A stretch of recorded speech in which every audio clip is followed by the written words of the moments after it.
Olá pessoal, Sensei Varley aqui.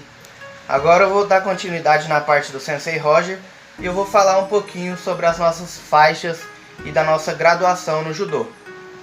As nossas faixas são divididas em duas etapas, o Kyu e o Dan. Quando a gente inicia lá pequenininho na faixa branca, a gente vai estar no oitavo Kyu, que é o início de tudo.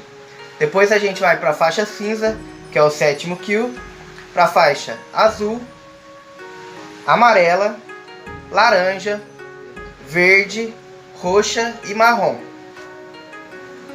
Esses são os Kyus, que é a nossa primeira fase de aperfeiçoamento, quando a gente está iniciando a aprender o judô na faixa branca e vai subindo de nível. Depois disso tem o segundo nível, que é o Dan. A partir daí você já vai ser faixa preta. A faixa preta tem 5 Dans.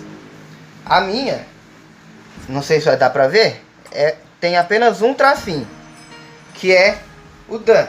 Eu sou o primeiro Dan. Sensei Roger também. E Sensei Jefinho é segundo Dan. Então na faixa dele tem 2 tracinhos. E assim vai. No primeiro, segundo, terceiro, quarto e quinto Dan. Esses 5 são os faixas pretas, certo? A partir do sexto Dan até o oitavo, você vai ser faixa coral, que seria o que? A faixa vermelha e branca, que aí você já é a mais do que o faixa preta. Você tem alguns níveis a mais de técnica, de graduação. Depois do oitavo Dan vem o nono e vai até o 10º. Aí acaba as nossas graduações. O nono e o 10º são as faixas vermelhas, os mais experientes, os nossos mestres, certo?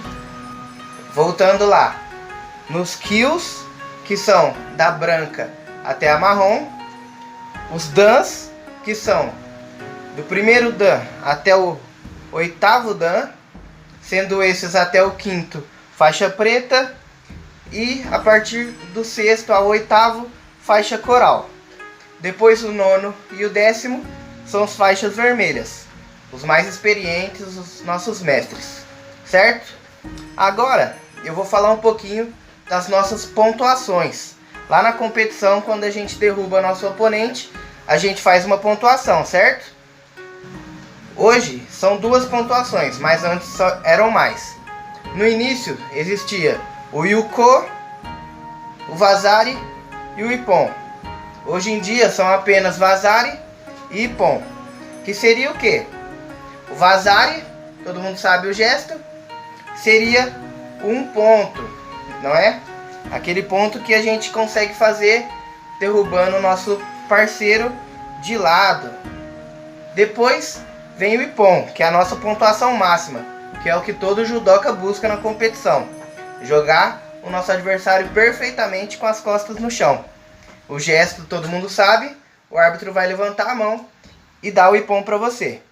Esse seria a pontuação máxima e você ganha a luta, certo? Então, hoje a gente tem o Vazari e o Ippon na nossa luta.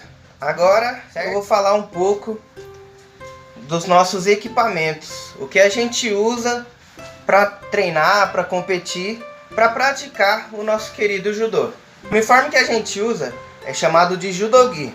Alguns falam kimono, mas o certo é o judogi. Eu vou mostrar para vocês. Ele tem a parte de cima, que a gente coloca manga, gola, certo?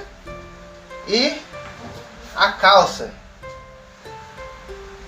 Além disso, a gente já falou dessa parte hoje, a gente usa a faixa na altura da cintura para mostrar a nossa graduação e também para amarrar o nosso kimono para ele não soltar, ou melhor, o nosso judogi.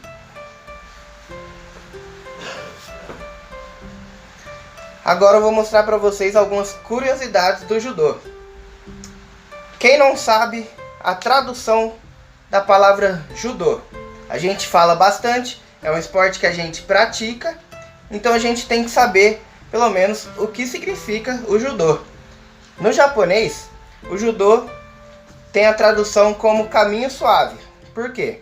Porque o ju significa suave, tranquilo, e o do significa um caminho, uma via por onde você vai percorrer.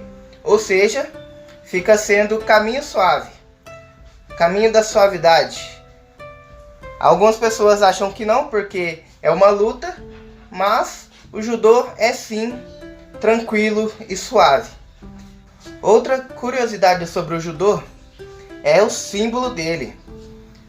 Não o kanji, que é a escrita dele em japonês, e sim o símbolo. O símbolo do judô é uma flor chamada sakura, que simboliza a vida, o amor e a beleza, certo?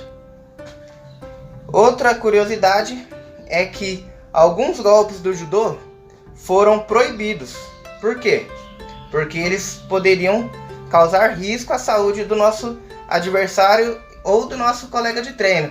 Poderia machucar ou até levar a algo mais grave, certo? Então essas foram algumas coisas sobre o judô nessa nossa semana do judô, que começou dia 25 e vai até o dia 30 desse mês, certo? Agradeço agora a Prefeitura Municipal de Limeira, juntamente com o chamamento público 13.019/2014, que vem nos ajudando aí nesse tempo de pandemia. E encerro a aula por aqui. Até a próxima e fiquem atentos essa semana, que a gente vai soltar bastante aula e bastante conhecimento sobre o nosso esporte querido na semana do judô. Então até a próxima. Arigato!